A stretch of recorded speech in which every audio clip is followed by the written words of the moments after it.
Hey, what's going on, everybody? It's your boy Rex back with another YouTube video, and here today we have a very special YouTube video. We're going to be going over some homebrew monsters that I have created, and I want to share that with people that have trouble creating their own homebrew monsters, or just can't find anything from the sources that they have, or maybe they don't have any sources and they want some free content. I'm here to provide that for everybody. If you're wondering what I know about D&D, I've been DMing for about a little over a year and a half now. I've been playing D&D for about over 2 years, and uh, I am a DM, and I have a bunch of games going on. I have two games going on right now. I've done three campaigns. I'm very meticulous about the things that I do, and I've created a bunch of subclasses. I've created a bunch of homebrew monsters, and all of my players say that everything is relatively balanced, and that's one of the things that I strive for is balanced monsters, balanced magic items, and balanced subclasses. I don't typically go overboard with things like that, but I do create fun things. Are some of my things intentionally stronger than normal? Yes. Are some of them weaker than others? Yes, and that's depending on the scenario that my players are in.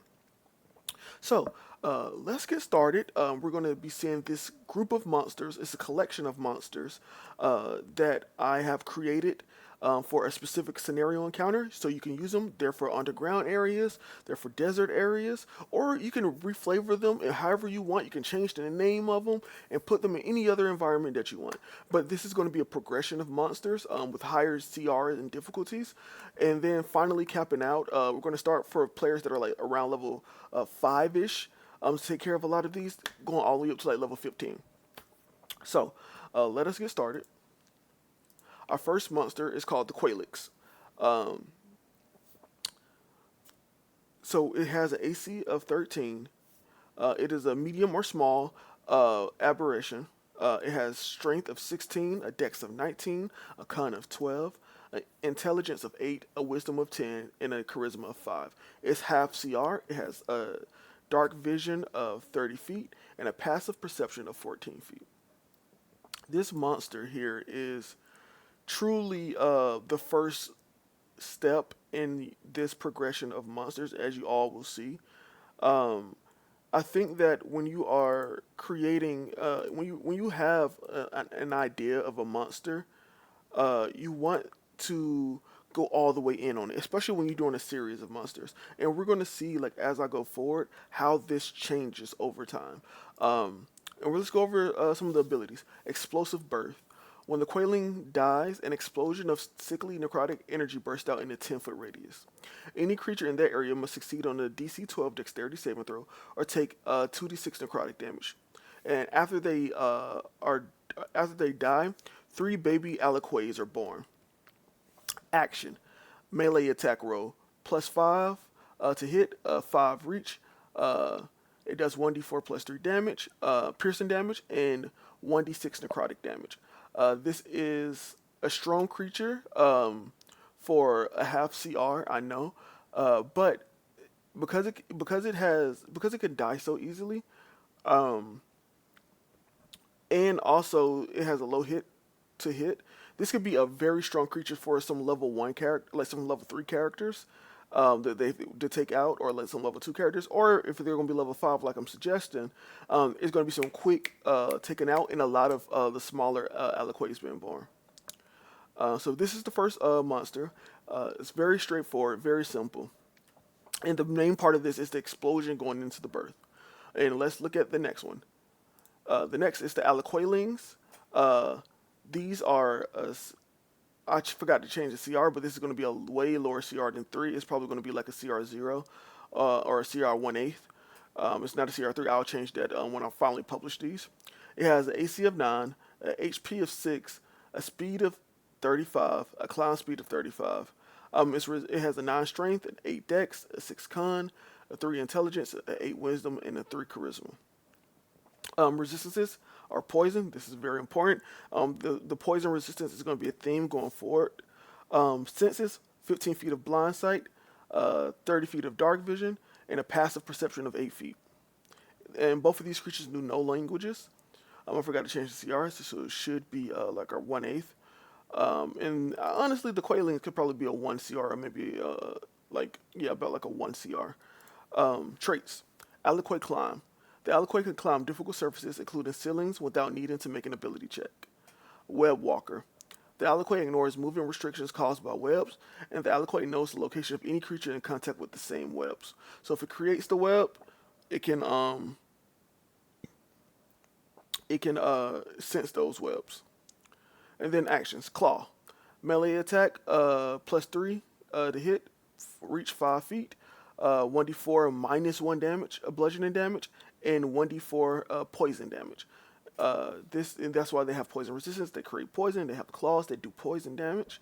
And you're saying, wait, Rex, they have Web Walker, but they don't create webs. And that's where we'll see the next evolution of creatures. But this is the baby versions. They come out of the Quaelix. So after the Quaelix die, they spawn these Aliquotlings. And you see in this description right here, Quaelings are creatures that were once normal mortals, which is why they could be medium or small. But they were captured by a queen Aliquot and transformed into these sacs that carry around her young. They serve one purpose, and that is to protect the young in their bloated bellies until it's time the baby Aliquot bursts from them, killing the host. So this is literally just a host, and when you're creating this encounter, make sure I had mines in a mine, and all the miners died or had disappeared, besides a few that were like trapped and holed in, and this is what became of the miners. And you can put this in any scenario, and then they'll be like, you can even do it to where like favorite NPCs die this way, and then they burst out into these small little monsters. Then after that, they grow to full adults, and they become adult Aliquots, and these are monstrosities. So you can see that the Aliquots themselves are monstrosities, but the things that were made that make them are aberrations because the queen makes them aberrations. So let's go over it. They have an AC of 14, an HP of 48, an initiative of +2, a speed of 35, climb speed of 35. They have a stealth of +6, a resistance to poisons. They have blind sight 30 feet, dark vision 60 feet, and passive perception of 10. They have 16 strength, 14 dex, 15 con, 3 intelligence, 10 wisdom, 3 charisma. These guys are strong physically, based on their shells and things of that nature and how they were born, but they really have poor mental stats, and a lot of magic will go a really long way against these people, so your casters will do a lot of damage to them. They don't have any language, obviously, and they still have the same 2 features. As the Aliquotling, which is the Aliquot climb and Web Walker, that's going to be a consistent theme. Multi-attack. The Aliquot makes 2 claw attacks. Claw. Melee attack roll, +5 to hit, reach of 5 feet. It does 1d6 +3 bludgeoning damage, plus 2d8 poison damage. And if you can see, what I do is normally when I do the average damage, I do always like a couple of more than what is average. So like 2d8 is normally 16, and then that would be 8, but I do 9. And for this one, is a 1d6 +3 is normally 6, but I did 8. So I generally do a little bit more if you don't want to like do the perfect exactly half. And I do that because a lot of the times you're not going to do exactly half. You're going to do a little bit more, a little bit less. But I like to challenge my players, and I always give them a little bit more damage to take. Next up, Toxic Web. And this is where the webbing comes into play. And for the Web Walkers, for their Toxic Web, Dexterity saving throw DC 14. One creature the Aliquot can see within 60 feet. Failure, the target takes 4d6 poison damage and has the restrained condition until the web is destroyed. The web has an AC of 10, HP of 5, and has vulnerability to fire damage. It has immunity to poison and psychic damage. On success, the target only takes half damage. This is a great way for them to restrain. It also is the way to cover the entire mine in webs. And you can have, like when my players was going through the mine, they were stepping on the webs and alerting the Aliquots that they were going through. So you can set up an entire lair in dungeon. It was an entire mine dungeon that I created. They were constantly having to deal with these Aliquots. They were having to deal with the Quaelings. And then the Quaelixes, they're in these webs that hang up on the ceiling, and then they hatch out of the webs, and then they're bloated like this. So it was like two different bursts happening. So I had the players going through. They were destroying the different cocoons that these guys were in, and they were destroying any aliquailings that were going around, and then they were destroying the adult aliquays. So this is a CR3. This one is actually CR3. This is They're great for stealth. They can hide in the shadows, climb on the ceilings, jump out of the nowhere, and attack your players, ambush them, and keep your players on their toes. Um, Next up is that because there is a queen, I wanted things to protect the queen. This is a large lair. I have multiple magic items in this dungeon. I have multiple people outside of the party, NPCs in this dungeon. It was a lot going on. There was a lot of mystery and intrigue that tied to backstories. And with all of that in there, you need something to protect the big kahuna, the big mama. And these is where we came up with the same Quailixes, but they're the defenders. They're changed in absolute menacing ways. And a lot of the inspiration for all of this was Hunter x Hunter and the Chimera Ant arc, as you will see with different themes. Here is the Quailix Royal Guard Defender. This is CR7. It has an AC of 18, an initiative of -1, a HP of 123, and a speed of 25. It has a strength of 23, a dex of 8, a con of 20, intelligence of 14, wisdom of 16, and charisma of 10. This is a very strong creature. And it's intentionally meant to be strong. They're defending the queen. Skills: athletics +11, resistance to poison, senses blind sight 30 feet, dark vision 60 feet. They all have the same thing. Passive perception is 15, which is up from the aliquays because they're the last line of defense for the queen. Traits: if the Royal Guard Defender is the last Royal Guard alive, it can shed its armor to increase its speed and deal an extra D10 worth of damage on attacks. So basically, there's two different defenders. There's two different Royal Guards. If one of them dies, the other gets boosted in a way. The defender can now do an extra D10 worth of damage on attacks if the other one dies first. This gives the fights variability. It makes it really cool. It's dynamic. They get a cool secondary phase, and you can change their appearance and what they do. Yourself. It also has Web Walker. Multi-attacks. The Royal Guard Defender makes 2 axe attacks. The Royal Guard Defender, at least in my mind, took off parts of his arms and then made it into a giant axe, and that's what it was swinging around. Axe. Melee attack +8, reach +5, 2d10 +6 slashing damage, and it makes 2 of those attacks. And then this other action is Turtle Style. The Royal Guard Defender can go into its natural armor and increase its armor class by 5, which makes it a +23 armor class. It cannot use any other attack actions while in this state, and it can use its bonus action to exit out of this form. So basically, this is literally the monster that turtles and takes a lot of hits for the queen.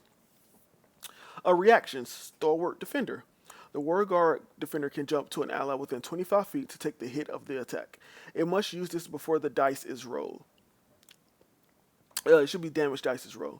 So it can't so the way that I balance this out for myself is that it can't see that my player is doing 30 damage, and I'm like, oh, I'm not going to take that. I'm not jumping in. This is for me to be like, a hit is going to hit one of my monsters.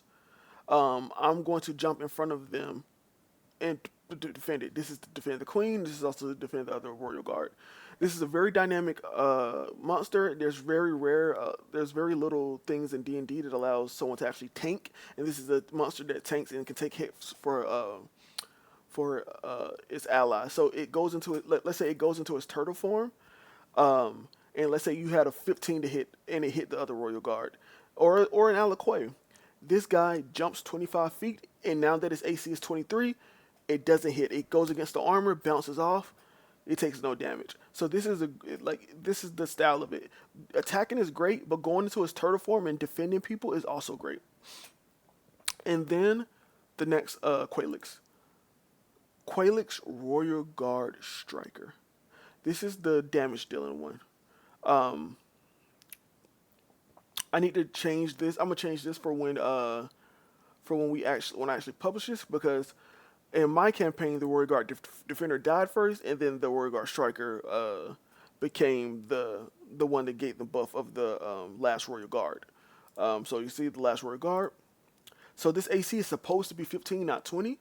But let's just go over it. It's a medium monstrosity, AC of 15, initiative plus 6, HP 88, speed 30 feet. It has a strength of 10, a dex of 20, a constitution of 16, intelligence 16, wisdom 14, charisma 12. These Warrior Guard defenders are really strong. Like they're supposed to be. Are they a little broken? But yeah, I like to challenge my players. So like you can reduce some of these stats if you want to. It has acrobatics of plus 10. It has a poison resist to poison, passive perception of 16, blind sight and dark vision the same as other clays. Traits: the last Warrior Guard.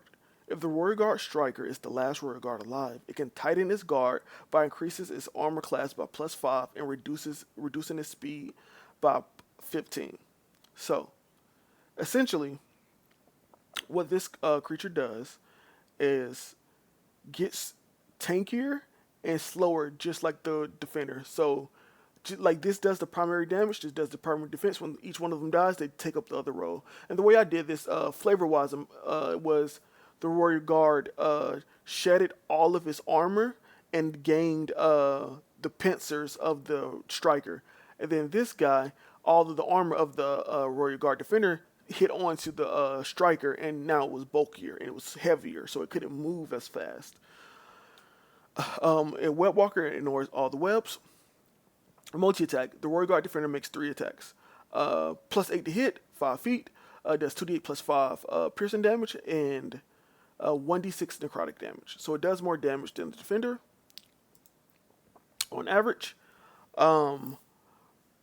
Beast style. The Warrior Guard striker can forego its natural armor to increase its speed by 15 feet. Ranged attacks and opportunity attacks are a disadvantage while in this state. Can use a bonus action to exit the state. So this is its turtle style, but instead, this one is super fast. So it could increase its speed to 45, and then ranged attacks and opportunity attacks are a disadvantage because of how fast it's moving. And so if you combine the beast style plus the last Warrior Guard, now its speed is just 30. And it has increased armor class. So this one is the one that the players want to take out first. Bonus action, butterfly style. The Warrior Guard striker can use his bonus action to dash. This guy is fast. So at its fastest, it can use its action and bonus action to dash, to go into 45, to go to 60.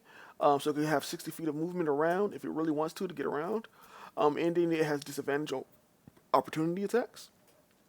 Reaction. Deadly Striker. The Royal Guard striker can use its reaction to strike an enemy with his stinger attack if it hits an ally in range. So this guy does a lot of attacks. He does 3 attacks. He can reaction attack. He can disengage and all that. This is the guy that your players want to take out first. That's why its AC will be 15, and its HP is lower than the Warrior Guard defender. It's weaker. It can be taken out faster, but if it doesn't be taken out quick enough, and this guy dies, he can become a problem. And something else that I did was, in the tunnels of the mines, they were making holes, and that's why the Royal Guards are able to like burrow through holes and it can go through. And this guy was doing hit and run tactics where he was jumping into the hole, coming out, hitting, then jumping back in with his butterfly style, with his beast style, and all the attacks were disadvantages going in and out of the holes. It was hit and run tactics. So that is all the normal creatures. And now we're about to get into the big kahunas.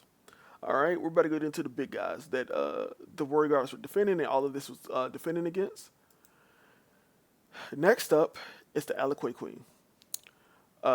She has an AC of 18. She's a large monstrosity. She has a HP pool of 162.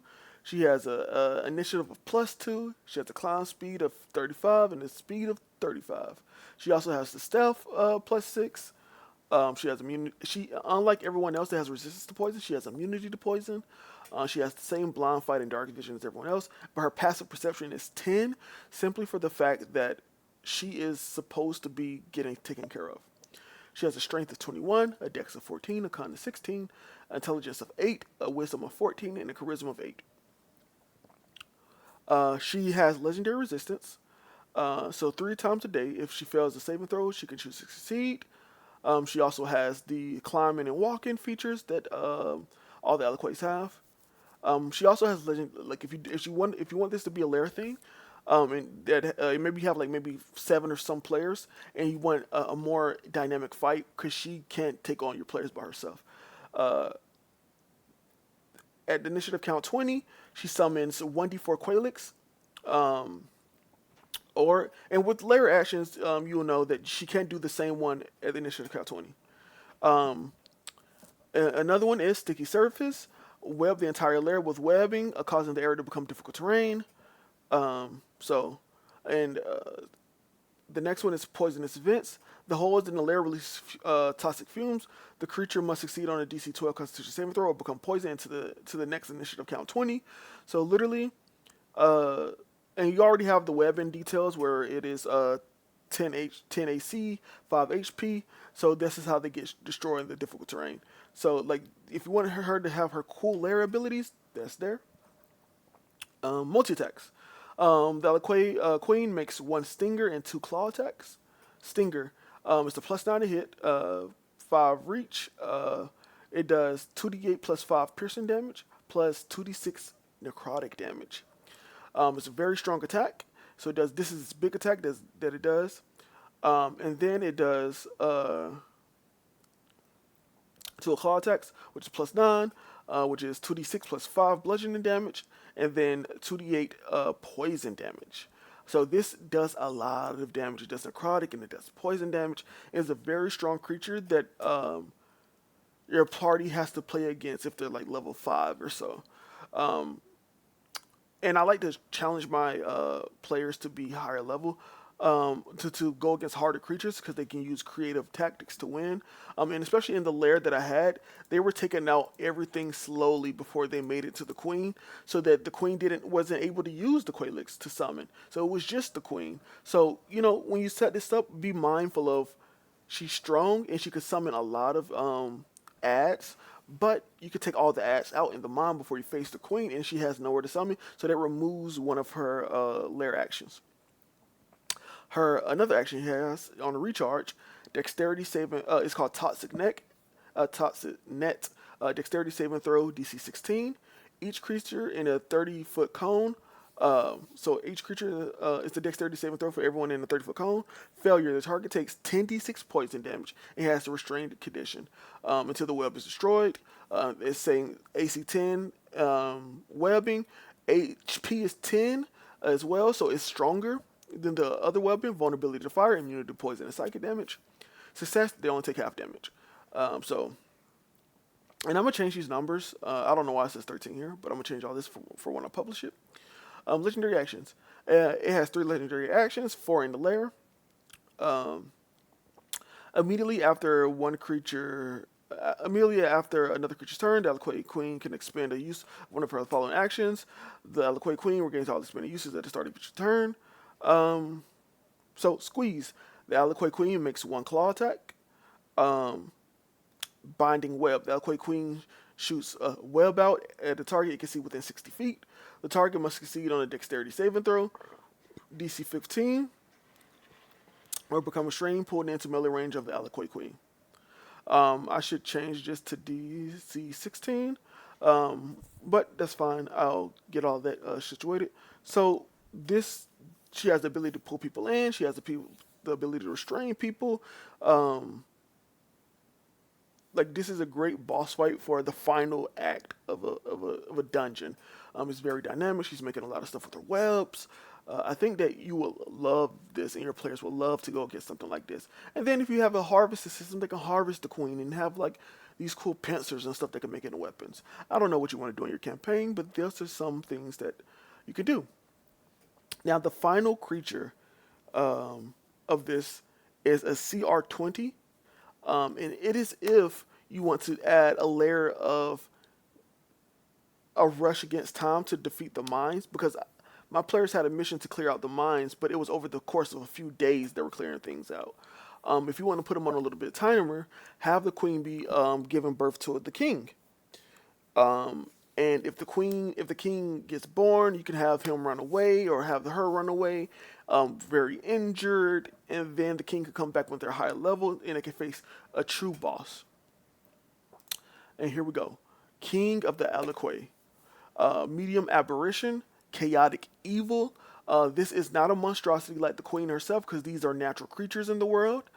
The queen, everything that the queen makes, like the Quaelix, the defenders, that aren't from natural births, are all aberrations. I mean, are all the Quaelix and the king are all aberrations. These guys right here are things that she can make, so they're monstrosities. So, the king of the Aliquay. AC 21, initiative +8, HP 301, burrow speed of 40 feet, movement speed of 30 feet, burrow speed of 40 feet, movement speed of 30 feet, fly speed of 60 feet, climb speed of 30 feet. It has a strength of 18, dexterity of 26, con 24, intelligence of 18, wisdom of 22, charisma of 24. This is a strong creature. It's a very strong creature. It has acrobatics of +19, athletics of +10, and intimidation of +17. It is resistance to fire, force, radiant, bludgeoning, piercing, and slashing from non-magical attacks. Now here's something that's very important. These stats are changeable.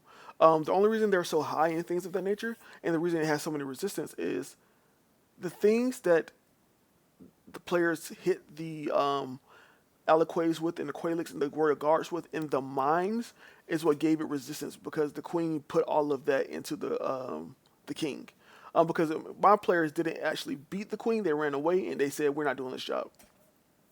So all of that is what was built into the king. And they came back later to fight this guy. I will say that you can definitely take away some of these resistances if you think it's too unfair. You can reduce some of the skill checks. But I thought it was fun to have it really strong. Immunities to poison, charm, frightened, and the poison condition. True sight, 120 feet. Passive perception of 22. Languages all. CR 20, because everything that the queen was eating got put into the king. All of those things got put into the king, as just like Miriam from Hunter x Hunter, and that's why it knows all these things. That's why it's so strong. I could probably up the CR a little bit on this creature, maybe like a CR 22 or 24. I think that would be more fitting for this creature. But traits: kingly presence. Any Aliquay within 30 feet of the king has advantage on attack rolls and saving throws. If any Aliquay dies within kingly presence, the king can mark their body for consumption. So very simple. It comes in with a crew of Aliquays, and they all have advantage when they're within 30 feet of the king. King's Feast. If the king fully consumes a creature, it can choose what ability it gains from it. The king must succeed on a charisma check against that creature's CR level to gain this ability. So if it's eating something like a beloved NPC, it has to succeed on a charisma check against that creature's CR level, and it gains one ability. So let's say you kill a PC and it has Eldritch Blast. You eat the creature, it's got to succeed on like a DC 15 charisma check, and then it gains that ability. Now it has Eldritch Blast. You can add it to its list of abilities. Incomplete birth. You can get rid of this, or you can keep it. For me, the king birth wasn't complete, so he was an incomplete birth. Because of the rush birth of the king, he can only use one of his abilities once a day, which is called Toxic Breath. It has 4 legendary resistance. It has magic resistance, so it has advantage on saving throws and for spells and other magical effects. And then its actions: multi-attack. The king makes 1 bite attack, 2 tail attacks, and 1 death pincer attack. Yeah, I should up the CR of this creature by a considerable amount. When I made these creatures, I didn't look at the CRs, but when I made these creatures originally, I wasn't as good at creating monsters. So I think it's still balanced, but the CR needs to go up. And well, you know what? Fuck CR. CR doesn't matter. CR is not a real thing. You should just know what, because CR is not really the greatest measure of things in D&D. But bite attack, it has a +14 to hit. It has a reach of 10 feet. Because it can extend its neck. It does 36 +8 piercing damage. Tail attack. So melee attack as well, 10 feet, 14 to hit. It does 48 plus 8 bludgeoning damage. And then it has this one big attack, which is Death Pincer. It's a 10-foot reach as well. It has 46 plus 8 piercing damage and 66 necrotic damage. That's this huge, huge, huge, huge attack. And then, of course, this once a day toxic breath, which is DC 20, dexterity saving throw. Each creature in a 60-foot cone takes 11d6 poison damage in half on a success. Very simple. And then bonus action, cannibalistic tendencies. If an aliquid that has been marked for consumption, if an aliquid has been marked for consumption, the king can use a bonus action to eat the remains of aliquid to regain half of its hit dice, writing it down back in hit points. So what that means is the aliquid has 60-10 hit dice, which so it would do. So rounded down would be 3d10. So every time an aliquid dies, it can eat it and get 3d10 hit points back. Fairly simple. That's why you can heal over time. And if they are killing a bunch of the ads first, this is the cool thing that the king could do to consume the ads. Legendary actions, general tactics. The king can command any aliquid within 60 feet to use his reaction to attack any creature within range. Fairly simple. String theory. The king hairs shoot out webbing at the target it can see within 30 feet. The target must succeed on a dexterity saving throw of DC 20 or become restrained and pulled into the king melee range. And then Royal Strike. The king moves up to half his speed and takes one bite attack. Fairly simple. This is the final monster, and as you can see, this is the evolution of the monsters that I've created. And if you want to use this, I'm going to have this on D&D Beyond, so just look up the names. And I am going to edit a little bit of it so that it makes a little bit more sense, so you can reference it all the time. It'd be quick and simple. But hey, let me know. Give me some feedback. Is it too broken? Are these things boring? Let me know. Leave a comment. Leave a like or dislike. I love all of it. Let's get this. If it just gets to 100 views, I'll make another one of these videos. But hey, that's all from me. Thank you all for watching my videos. I love you all. Have a wonderful day or night wherever you are in the world. Rex out. Peace.